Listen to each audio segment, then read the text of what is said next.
ఆదాయానికి మించిన ఆస్తుల కేసులో ఒడిశాకు చెందిన అధికారిని విజిలెన్స్ బృందం అరెస్టు చేసింది.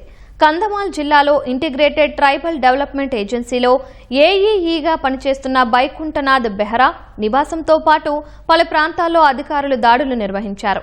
ఈ సందర్భంగా పెద్ద మొత్తంలో ఆస్తులు గుర్తించారు.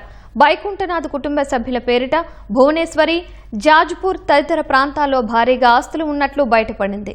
వారి పేరుపై 5 బ్యాంకు లాకర్లు ఉన్నట్లు అధికారులు తెలిపారు.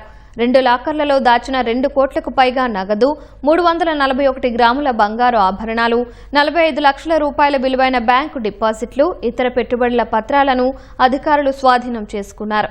బైకుంఠనాథ్ బెహ్రాకు వేర్వేరు ప్రాంతాల్లో 5 బహుళ అంతస్తుల భవనాలు, 14 విలాసవంతమైన ప్లాట్లు ఉన్నాయని తెలిపారు.